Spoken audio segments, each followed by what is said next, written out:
That's one of my favorite lines in the entire movie. You said, you're quoting what the scholars say, and they say, I love this line, guys. This one line makes the whole movie worth it. So the scholars say the Exodus that didn't happen had to have happened in the 13th century BC. Shalom, this is Nehemia Gordon, and welcome to Hebrew Voices. In this episode, I have Tim Mahoney, who is the writer, producer, director of the Patterns of Evidence investigative documentary series. His latest movie, The Moses Controversy, is about to be released in nearly 1,000 theaters across the United States. Shalom, Tim. Well, welcome. Thank you for welcoming me, and I'm glad to be here. Oftentimes, I'm actually welcoming people, so I'm sometimes get my cues up because I'm always interviewing, but now I get to be interviewed. So the tables have been turned. Right. Tell us about this video that you've put out, this movie. It's going to be in 1,000 theaters. I heard that. I was very impressed. In fact, I was speaking just the other day to a friend from Tennessee, and I told him I was going to be interviewing you. He said, actually, I'm going to see that with my entire congregation. We've already bought tickets. Oh, really? Pretty cool. That's good to know. Well, it's good for people to know that, yeah, this film is, you can buy tickets for groups, which is great, but it's called Patterns of Evidence. I made a film earlier in 2015. It came out into theaters, and that film explored the question of, were there Israelites in Egypt? I was basically told when I went there in 2002 that there really wasn't any evidence for some of the stories of the Bible. And I ended up personally having what I would call a crisis of faith, and that film then shows my journey to look for patterns of evidence in the story of the Exodus. And we looked for 6 steps in that investigation: the arrival of the Israelites, their multiplication, their enslavement, and then the judgment of the people in Egypt, the Exodus out of Egypt, and then the conquest of the Promised Land. And that's what the first film identified. And then as I was going along, I started to think about, well, the next part of it is the route. And there are many descriptions about the route, and there's detailed information. And I realized that, once again, we had lots of people who said that Moses didn't write these first books, that they were written possibly as much as 1,000 years after the potential events happened. And also they said there's a lot of speculation about exaggeration, the sea parting, walls of water on both sides.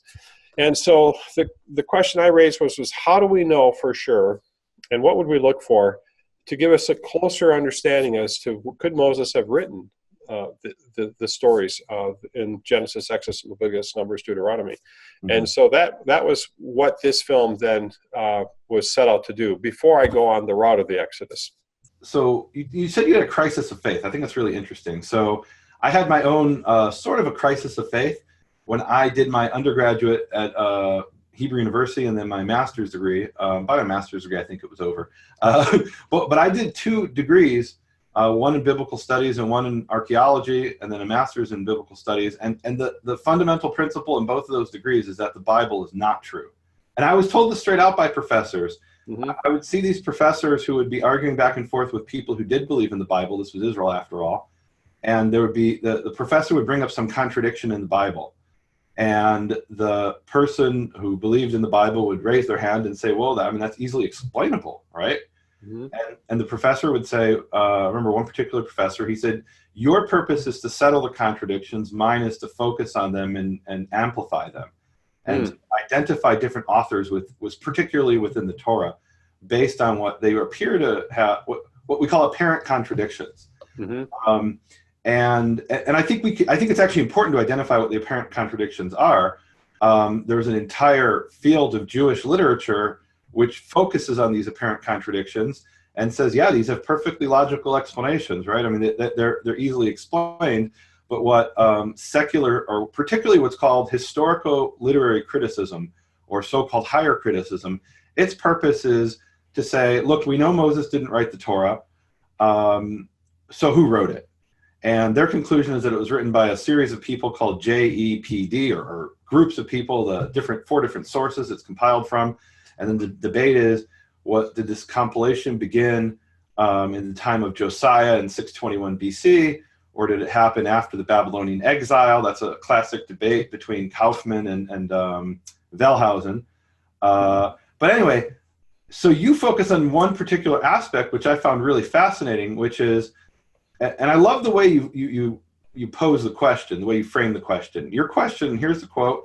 You say, Moses could have used, or Moses could have written the Torah using a particular script, because their argument is Moses did not write the Torah. And how do we know that? Because the Hebrew didn't exist as a written language back then. I paid very close attention in your movie to what some of the experts said, and they weren't just saying that the script didn't exist, but even the language didn't exist. I want to give people an analogy here. So today we're here speaking in English. If you went back 1,000 years and read the Anglo-Saxon Chronicle, you would not understand even 10% of the words. Because the English we speak today did not exist 1,000 years ago. And they say same thing with Hebrew. The Hebrew that you have in the Torah is the Hebrew of the late Judean kingdom. And it didn't exist in the time of Moses. There was some other Northwest Semitic language that existed at the time.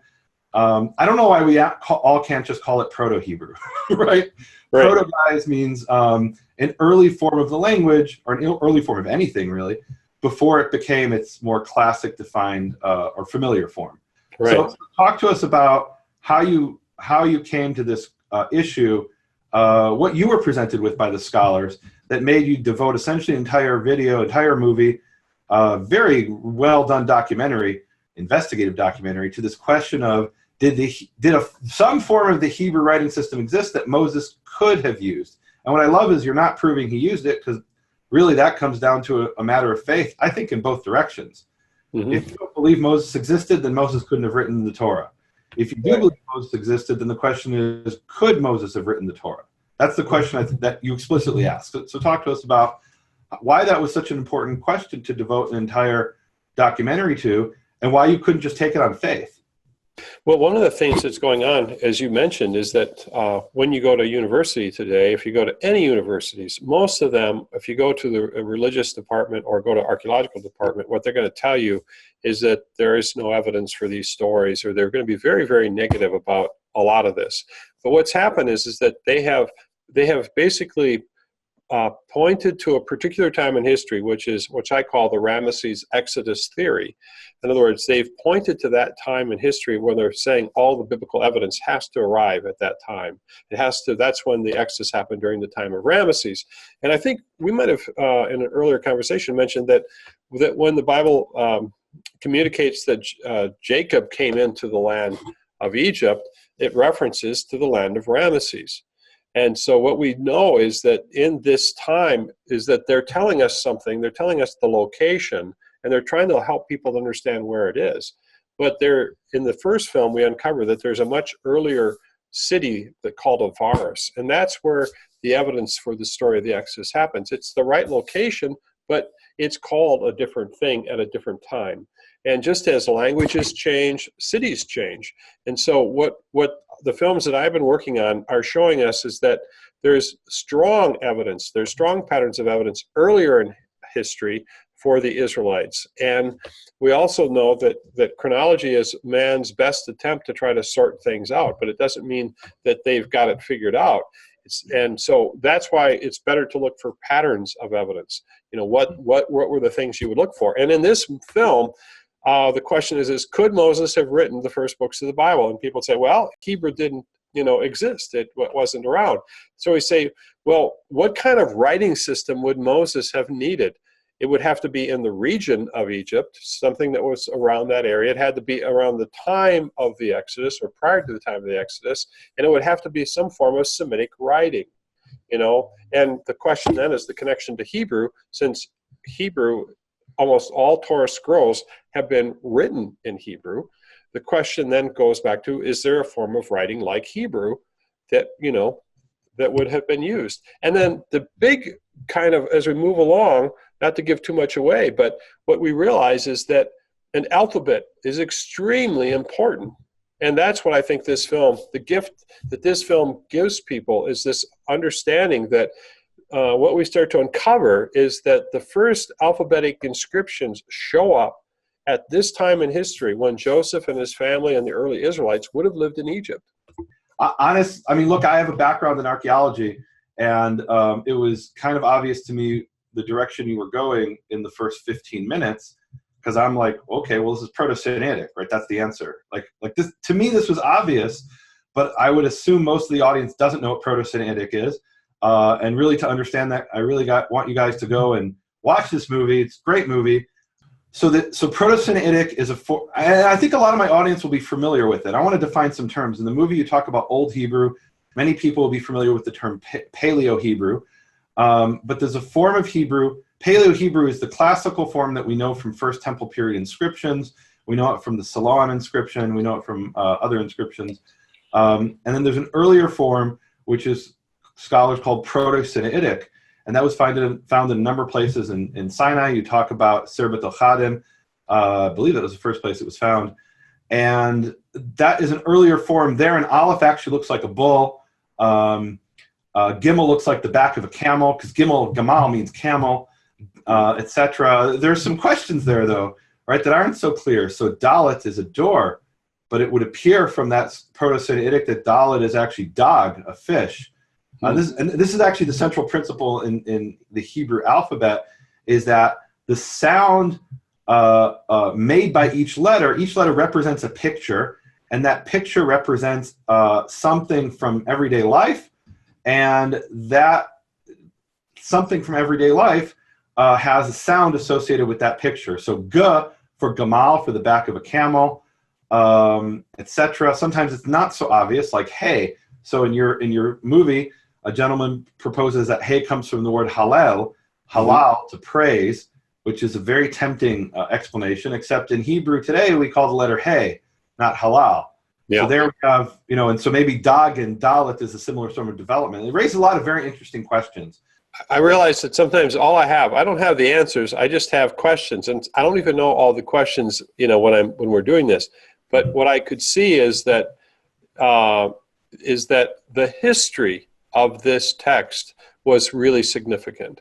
And that's where we ended up focusing the investigation.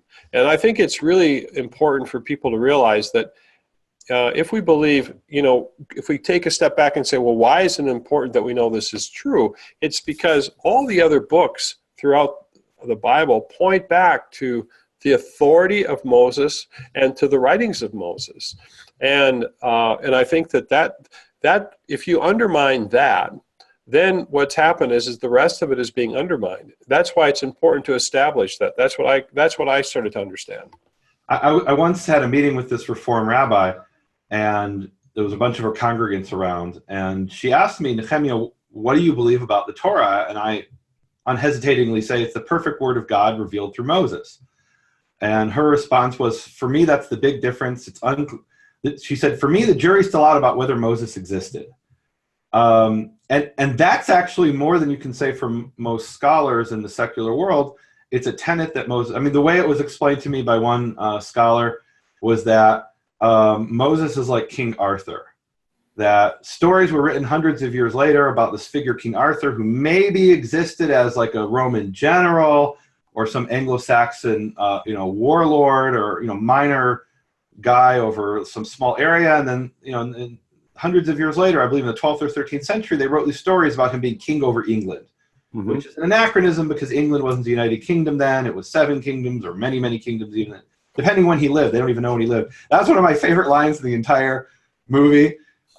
You said, you're quoting what the scholars say, and they say, I love this line, guys. This one line makes the whole movie worth it. So the scholars say the Exodus that didn't happen had to have happened in the 13th century BC. And you're paraphrasing what all these scholars are saying. They're saying you can't look for Moses in 1450 BC when the first book of Kings places him. In other words, where do we get that? Well, we believe, I was going to say we know, but we don't know. We believe that, and we meaning secular scholarship even, believes that Solomon lived around, let's say, 950 BC. That's based on the raid of Shishak into Israel around 924 BC. That gives you, and then it says the temple was built approximately 480 years of going out of the Israelites, the land of Egypt. That puts us roughly 1450 BC, if you believe the first book of Kings. Scholars don't believe the first book of Kings, and they say it has to be in the 13th century. And therefore, Tim Mahoney, you're looking in the wrong century. So the Exodus that didn't happen had to have happened in the 13th century BC. I love that statement. Yeah. I'm sure that we'll get a lot of laughs out of that one. And what happened was, because that's the truth, that's the irony of it. Because absolutely. That's why when you start to realizing that what's happening is that scholarship is built on other scholars who come up with an assumption, and then they've made it law. And so the challenge with that is that what about the false assumptions? Could it be that a generation of or several generations of scholars have been preaching and sort of communicating that this is the way it is, and don't deviate from this.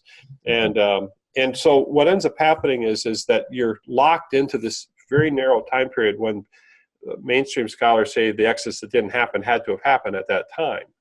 And so you're going, okay, why?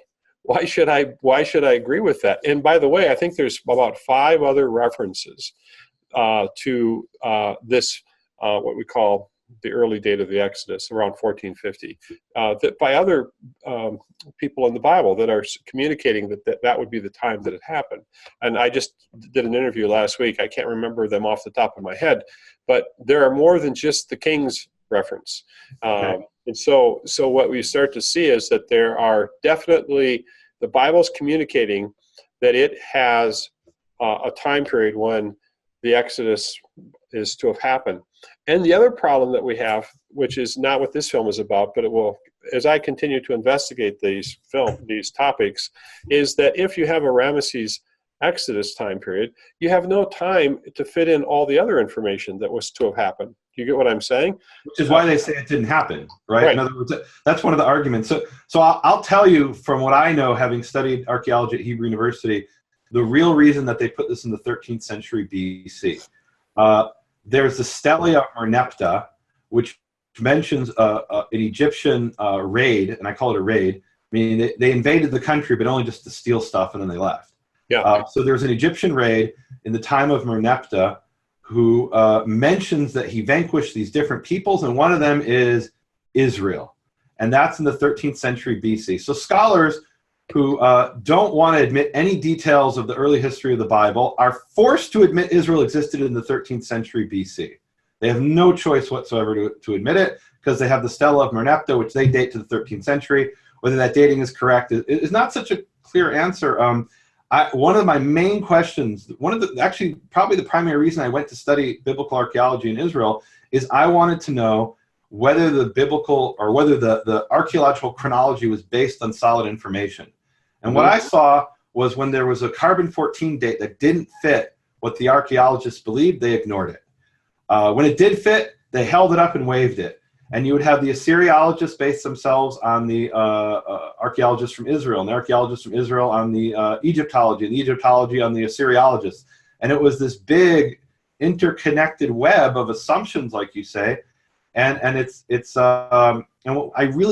came to the conclusion after, this was my crisis of faith that was settled by the conclusion that they really don't know the chronology, and even what you've proposed a possibility in the film, and I've heard this before, that some of the there's different theories out there of how Ramses the second, whether it's the second even, and Merneptah have been misdated. Whether that's true or not. And by the way, even that inscription of Merneptah that mentions Israel, it's an Akkadian, it's in hieroglyphics, and it can actually be read as Jezreel, right? It's not even clear that refers to Israel. It might be that he raided the land and attacked some tribe in the Jezreel Valley, because the Egyptian language, when it translates Hebrew words, all kinds of things get corrupted. Here's really the point for me, that within secular scholarship, secular scholarship takes a certain approach, which I think is a very important approach. When I go to a Bible conference, a secular Bible conference, I put on a different hat than I wear when I'm doing, when I'm speaking in a church. And the hat I wear is, okay, all of my faith I have to leave at the door, and I walk into the room of this secular conference, and I am dealing in a humanist field. Right, and I cannot say and cannot employ principles based on miracles, based on faith. It has to be, what can I prove? And you actually didn't ask the question, what can I prove? You asked what could be true. And I think that's really important, because the secular scholars say, well, you can't prove Moses existed, but we can prove that he didn't write the Torah, which is an incredibly audacious claim for them to prove he didn't write the Torah. And I want to quote from Orly Goldwasser, who really is one of the foremost experts on ancient Hebrew and Semitic scripts. So you ask Orly Goldwasser, this professor, really great expert in ancient Semitic languages and writing systems, you know, that you've spoken to other people who suggested that ProtoSinaitic, this early form, it really could be called a primitive form of the Hebrew writing system. And that, again, Aleph means a bull, and there the bull, the Aleph actually looks like a bull. Ayin means an eye, and not only is it a circle, as in the Paleo-Hebrew, but there's a dot in the middle of the eye. I love that. Right? It actually looks like an eye. And you asked her, you know, some people are saying this is an early form of Hebrew, right? I would call it just Proto-Hebrew. And she calls this, quote, fake knowledge. And then Professor Goldwasser says, Hebrew is a kind of old Canaanite dialect that developed much later, meaning much later than Moses or Proto-Sinaitic. And she says, to call this Hebrew is opportunism. Okay. And she says it's a very bad, misleading mistake, and that the person who writes it has an agenda. So I want to say my favorite thing about your movie, Tim, is that you included these quotes in the movie. Because she is essentially, to your face, calling you an opportunist who has an agenda. And I think it's pretty clear, anybody who watches both videos, you're just trying to find the truth, right? You're just trying to navigate through this minefield of secular humanism and traditional biblical scholarship, and find out not what we can prove, because ultimately it does come down to faith, but what could be true. Because they're making the claim, not just we can't prove it, but we can prove it's not true, that Moses didn't write the Torah. So talk to me about that.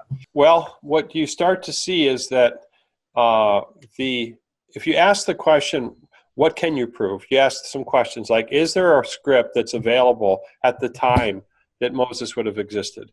Is there a script that's in the region?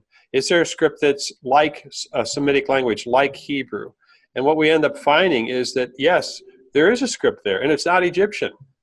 But what's more fundamentally important about this script is that it matches there's a, you know, how films have ahas. They have ahas for me, like, wow, I can't believe we uncovered this or found this or see this connection. But going back to the reason they don't believe that the script is Hebrew is because they don't believe the Israelites lived at the time when the Bible puts them there. You see, if they think that the Israelites don't really show up until later, that there be these people that sort of become a people later in history, and they write the books of the Bible to give themselves a history, if you buy into that idea, that's the reason why they don't see any connection. But if you look back at what the scripture is actually saying, then the Israelites actually existed earlier, you know, and so that is the big, I think, difference, is that the history of this script, if you follow the Bible and look at what the Bible is saying, the history of this script matches the history of the early Israelites. I think that's the biggest gift that the film, you know, kind of uncovers, is that showing a strong connection. So you're hearing, like we said, you hear from all these different people why they say it can't be, and then you're looking at evidence, and I think at the end of the day you're going, I think the evidence is pretty strong. Well, I mean, so when I studied about Paleo-Hebrew and Proto-Sinaitic and Proto-Canaanite in the 90s, before some of these inscriptions were even discovered, which I think even further cements this, it was obvious to me that this was really just a semantic argument, that they were calling it Proto-Sinaitic and not Proto-Hebrew. Mm-hmm. Really no reason not to call it Proto-Hebrew. One thing you didn't bring in the movie, which I think is really an exciting point, is so the original inscriptions were found at Sir Chadim, which is a place in Sinai. And what is Sir Chadim? Where were they found? It was an Egyptian turquoise mine. Mm-hmm. And the people who wrote these scripts were presumably, it would seem, Egyptian slaves who were writing in a language that is virtually and I would even say indistinguishable from Hebrew. and I would call it a dialect of Hebrew. Like one of the inscriptions there in this ProtoSinaitic mentions, if I remember correctly, mat leba'alat, which is matat in more classical Hebrew. That is a gift to the wife of Baal.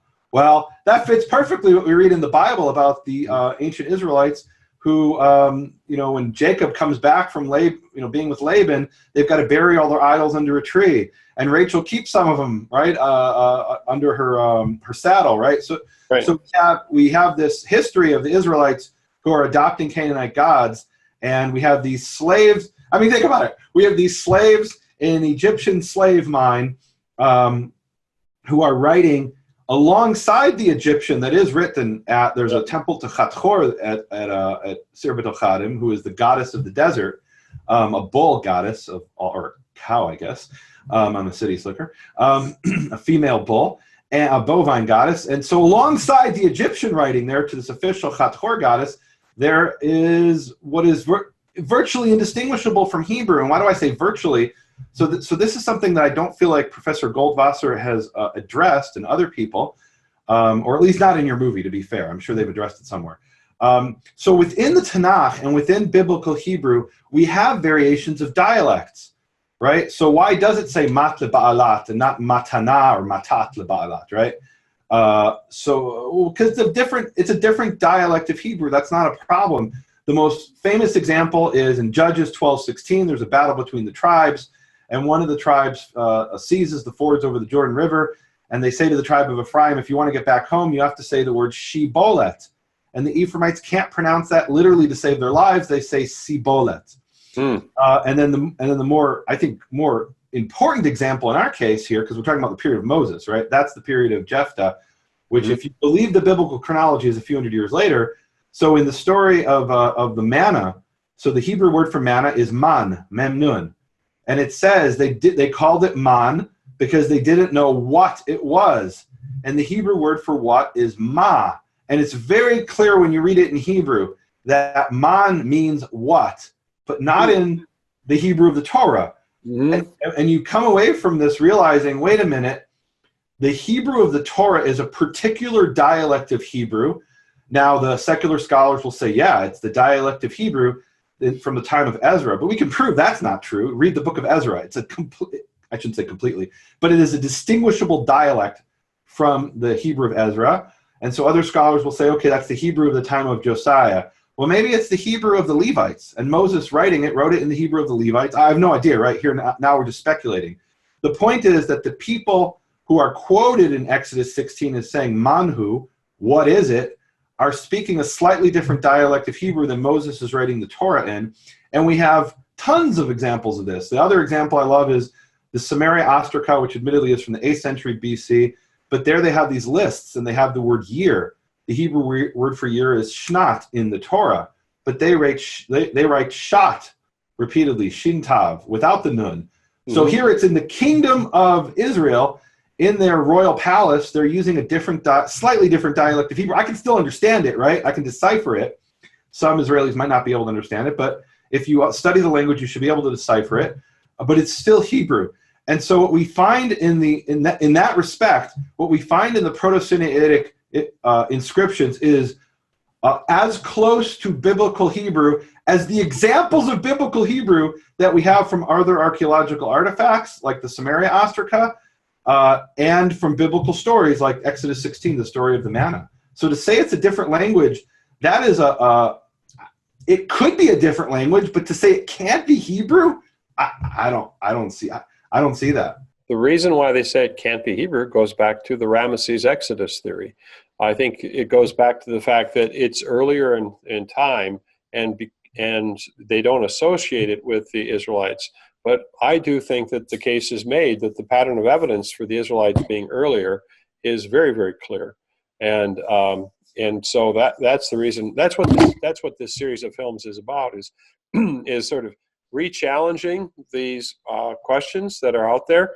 And when you look at it, you start to see that there's a really strong pattern of evidence. I think the beauty of taking the patterns of evidence approach is that now you aren't based upon somebody saying, well, we can't think about that because we already decided that. You go, well, let's just look at the archaeological evidence and see if there's a pattern. And the other thing about a pattern is, if you've got a pattern, to say you've got 5 points, those points have to add up, right? It can't just be one. And I often see really smart people find one little thing and they hang everything on that one little thing.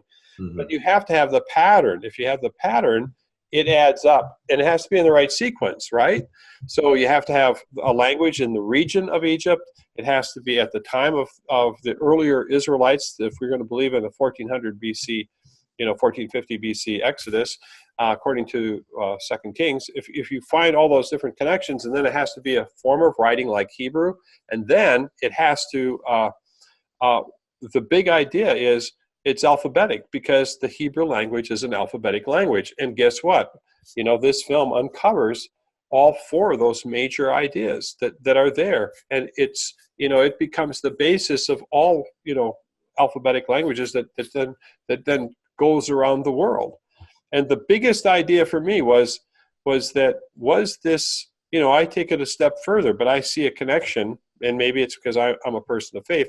I see a connection between needing to have something that is transferable, right?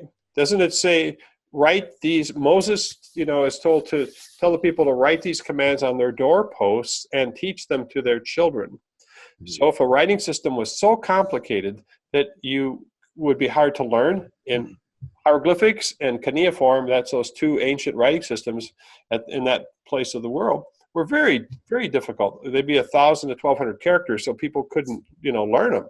But all of a sudden, something comes along at the time in history and the place that matches the story of the Israelites, and guess what? It's transferable. And I think that's the beauty of what this is about. It reveals its transferableness. The ideas that were given at Mount Sinai, teaching the laws and all these things, are transferable. Now, you've raised a really interesting question. So first of all, I just got to put out there that phrase about write them on your doorposts. I take that to be a metaphor. But the very fact that you would have a metaphor related to the common person writing suggests that maybe the common person was at least literate.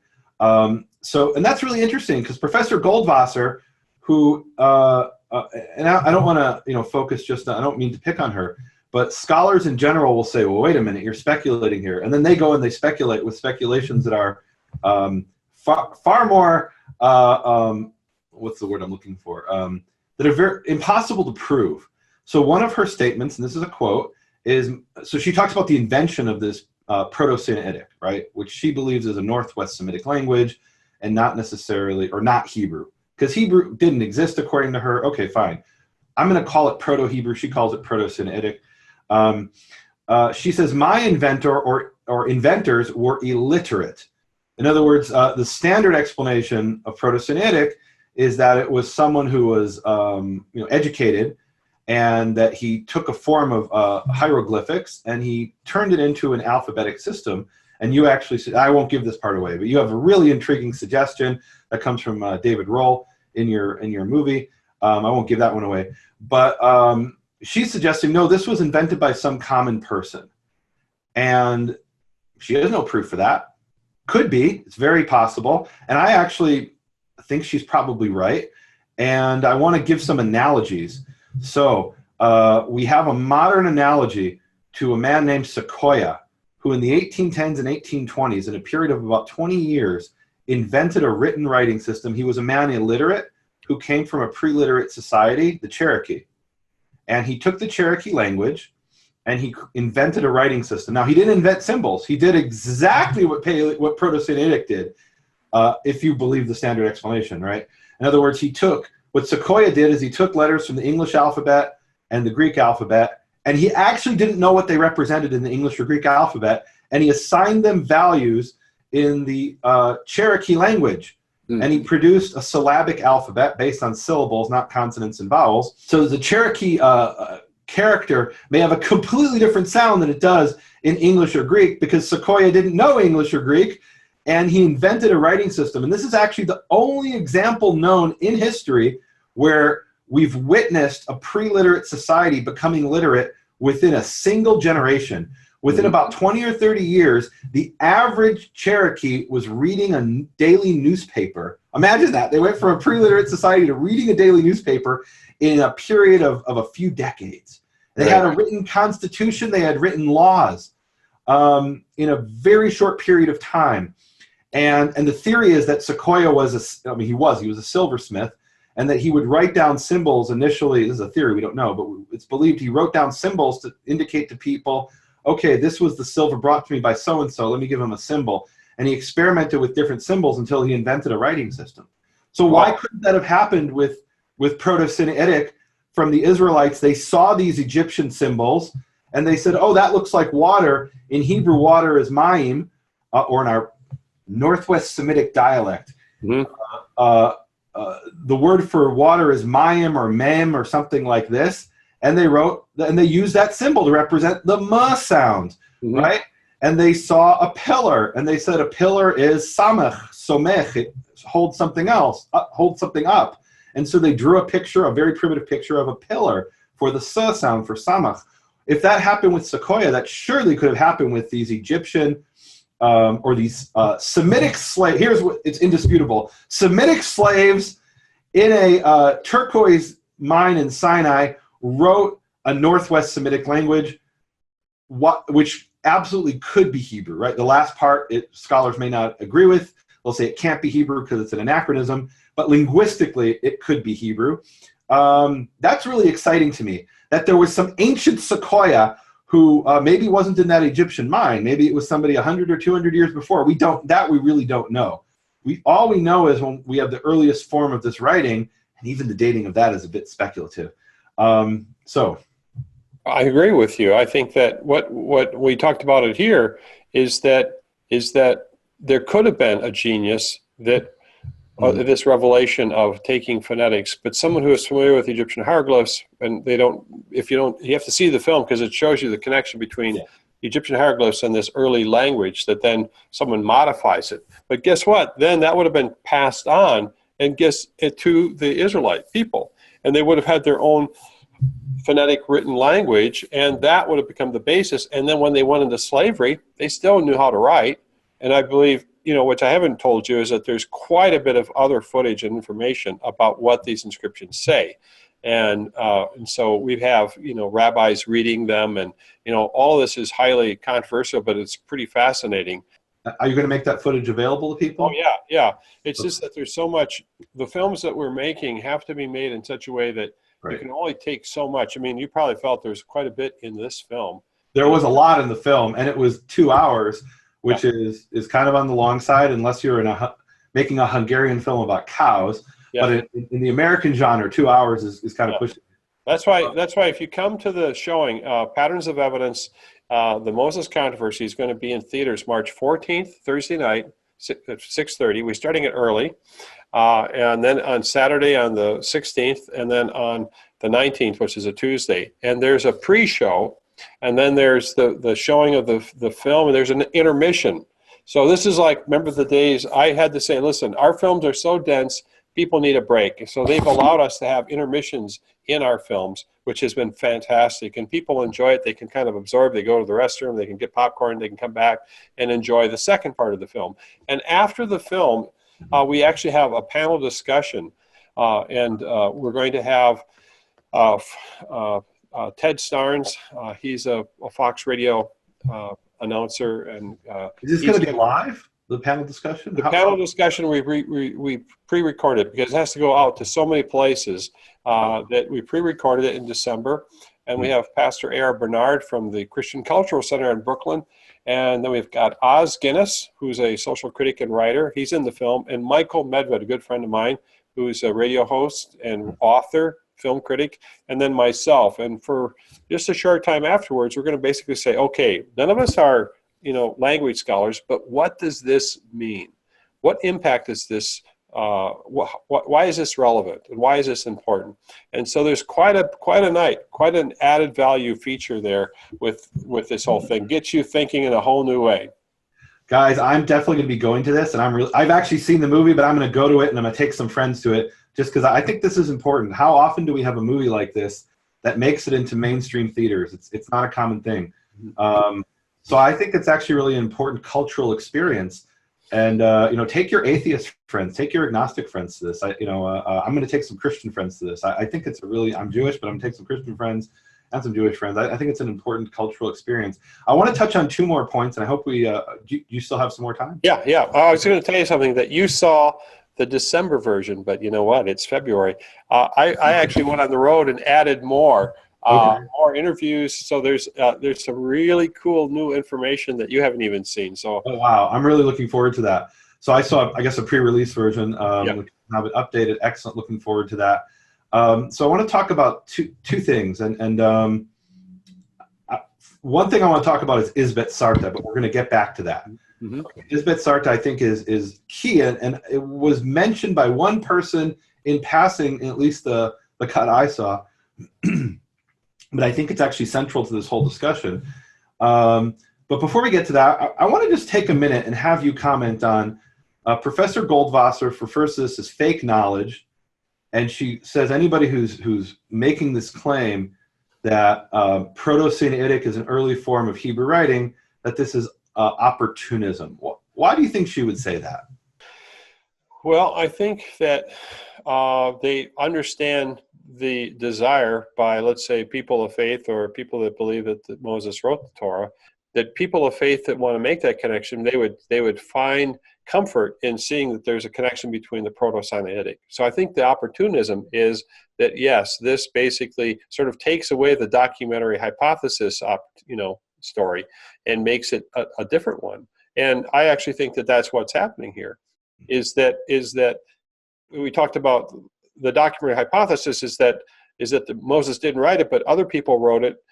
There's maybe 1,000 years later, there's no actual evidence that has ever happened to any book, that any book has been carried on for hundreds and hundreds of years and other people have written and changed it. In fact, so we're going to be taking on that in the future films. But the issue is that I think the reason why she would say that is because if you have a set of rules, and those rules are telling you the Israelites didn't exist until much later, then they can only come up with one conclusion, that you're trying to take and attach a group of people who didn't exist at that time. And that's the reason why she would say something like that. But if you re-examine this case and you start looking at it and go, wait a minute, the Israelites, we believe, are where they were at the time they were, where the Bible places them. And this dismissing of the time that the Israelites lived in history is, I believe, the reason why there's so many doubting people about the stories of the Bible, because they don't actually take the Bible for what it says.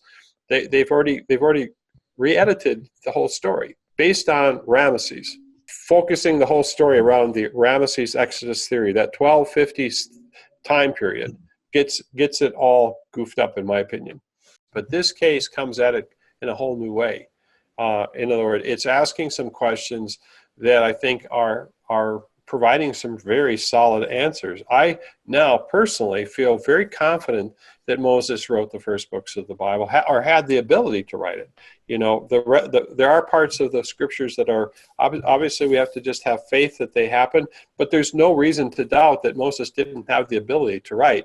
And by the way, that actually makes it easier. The plausibility is so much stronger to understand that he could be writing an eyewitness account. And now that's the next part of our investigation as we go to the Red Sea Miracle, the film that we're currently working on.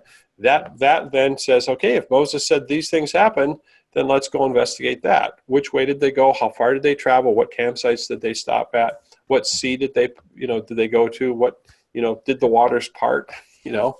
Right. Well, so, and I think the way you presented it was a very balanced and fair presentation to say, I can't prove that Moses wrote this. Maybe it was a guy named Bob, but Moses could have written it, right? The script existed. And I think that's fair, right? Ultimately, whether it was Bob or Moses, that comes down to a matter of faith because we weren't there, right? Yeah. So and we don't have a video of it. Even if you have a video today, it comes down to a matter of faith, right? I mean, today videos are being taken out of context and faked as well. Yeah. So now I want to get back to Isbet Sarta, and then we're gonna close with that. So Isbet Sarta is a site that was excavated by Israel Finkelstein and Moshe Kochavi back, I believe, in the 70s, or they published it in the 70s. And they found there in Astrakhan a piece of pottery written with a script that's called Proto-Canaanite. Yes. And Proto-Canaanite has some of the features of the later Paleo-Hebrew, later meaning from 100 or so years later, but it also has features of the earlier Proto-Sinaitic, and it's been called the missing link between Proto-Sinaitic and Paleo-Hebrew. And I don't know if you have some more in the parts you didn't include in the 2-hour movie that deal with that, but I think that is central, because Moshe Kochavi, who published this, he argued that he and others have argued that this was written by somebody who was just a common person, and why does he think that? So the bottom line is what's called an abecedary. That is, it's the ABCD, abecedary. Yeah.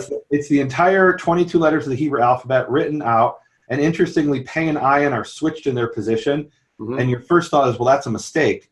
And then you realize, wait a minute, in the Book of Lamentations, there are verses that each section begins with a letter, and they switch pei and ayin in some of the things there in Lamentations. Maybe there was an alternative Jewish or Israelite tradition that switched the order of those 2 letters. So this actually supports in a way with what Professor Goldwasser is saying, that there were illiterate people, semi-literate people, common people who were using this script. And I want to bring another, so that's in the 13th century BC, according to Moshe Kochavi, and he calls this Proto-Canaanite, but he also makes the explicit statement. I read an article last night that he wrote in Hebrew, and Moshe Kochavi says this is the first link in the Israelite culture that continued throughout the entire First Temple period. In other words, he's viewing this as Proto-Hebrew, even though he officially has to refer to it as Proto-Canaanite. But he believes this is a form of an Israelite script. He explicitly says that this was an Israelite script, and what I shouldn't say everyone, what seems to be agreed upon is that the site where the Isbet Sarta inscription was found was a granary in an Israelite settlement. It was an Israelite, I'm going to call it a village. It was an Israelite village that had what's called the 4-room house. That is the classical house from the early Israelite period, at least what archaeologists have called the early Israelite period. And of course, they've dated that to the 13th century, right? So now we've got sort of the circular argument. The 15th century can't have Hebrew, because we dated this to the 13th century. We dated this to the 13th century because Israelites didn't exist before this, right? Yeah, right. I think here's the takeaways, is that I believe that when the Exodus happened, that not only were the people of Israel, they were promised this land, they were given freedom from slavery, right? And I've had other interviews throughout the past, but they were also given other freedoms. If you think about the laws, they were given freedom how to live in a society. They knew how to interrelate with people because the laws were communicating to them. But I also think they were given, spiritual freedom to basically leave the gods of Egypt and get rid of those gods that were, Moses writes in Deuteronomy, if you worship idols, you're worshiping demons. I mean, that's what he says in Deuteronomy. And so there was this sort of shifting that was going on. And not only that, then, doesn't it make sense that an alphabet, that in order to know God's word, if you were to, bind them on your forehead and you were supposed to do this, you would have to be a literate people. And so I believe that there was freedom intellectually as well, and that we're starting to see that the very people who God calls the people of the book are the people who end up showing up in the time in history and in the place where they were during their Exodus. And that, yes, maybe they were slaves and they were carving on mines waiting for the deliverance, and they were writing these different sayings. So when we think about common people having it, or this ABC, I always forget how to say it, but ABC. Yeah. That Isbet Sarkhan, is it called? Isbet Sarta. Yeah, Isbet Sarta. That all is connecting a bigger story. And I believe that what's encouraging to your audience is for them to realize that I think that God wants to be known. He gives us his words. You see, thy word have I hidden in my heart, right? Well, what is a word made up? thy word have I hid in the heart that I might not sin against thee. And you think about all throughout the time, the word of the Lord came to this prophet, and the word of the Lord came to that prophet, and you're getting the testimony of those words. And that then, but if you didn't have the ability to read it for yourself, then it wouldn't transfer. But guess what? That alphabet was a technology that spread throughout the world. Mm-hmm. And that then also allows the understanding of God's word to spread throughout the world. And that's exactly what history bears out, by the way. I definitely agree with what you're saying here. One last example here is there's an inscription from a place called Mitzad Chashavyahu. It's near Yavna or Javna. It's on display at the Israel Museum, and it's an inscription by this man. And this does date to the 7th century BC, so it's much later. But it shows we have an Isbet Sarta in the 13th century. There's some common person who's writing out the alphabet and a bunch of random letters just to practice. And then we have hundreds of years later, in the 7th century BC, we have a man who's so poor he literally owns one garment. And he writes on this piece of pottery, this ostrakhan, he writes out a letter to a judge saying, and it's really cool because it's the earliest reference to Shabbat, to the Sabbath, outside of the Tanakh, outside of the Bible. And he talks about how he was harvesting and bringing in his harvest before Shabbat, and he put it in the granary. And the debtor came and took away his garment, and he says, "I don't have another garment. I need this returned to me." And he writes the same thing like 3 or 4 times. He's really you can tell he's upset when he's writing this.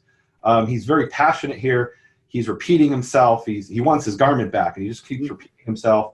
And it's really cool because here you have in 7th century BC, you have somebody who's literate, and then we have the Siloam inscription written in a tunnel.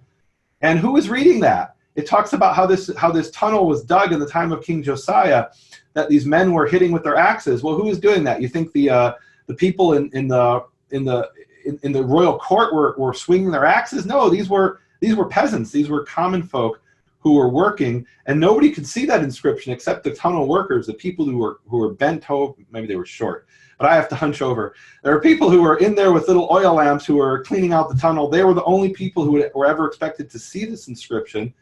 And so I walk away with this picture that the ancient Israelites could read.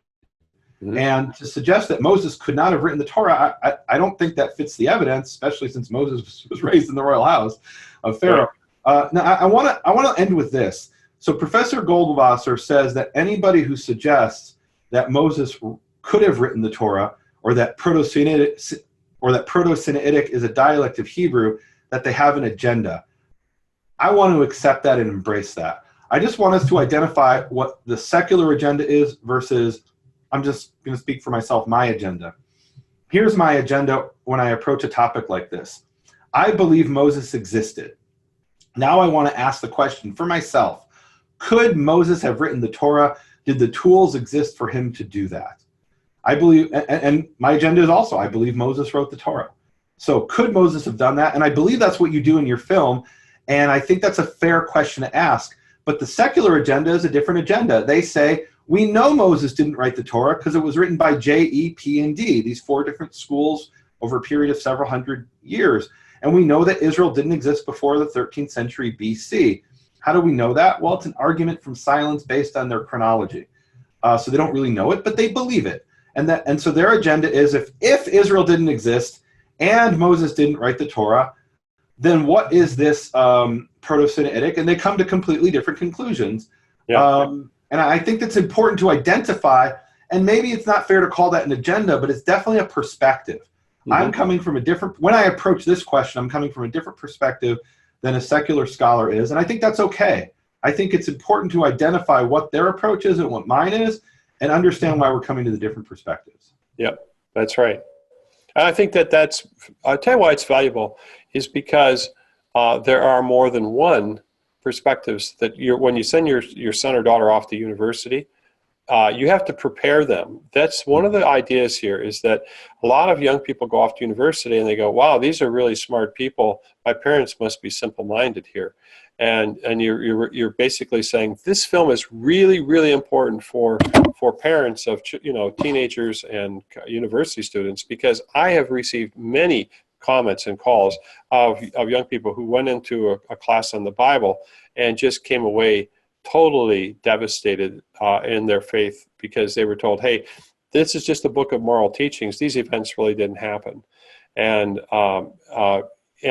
like I show in the film, what ends up happening is that if that becomes the mindset, a lot of the people that I interviewed, many of them are agnostics. They have no idea if there is even the existence of God.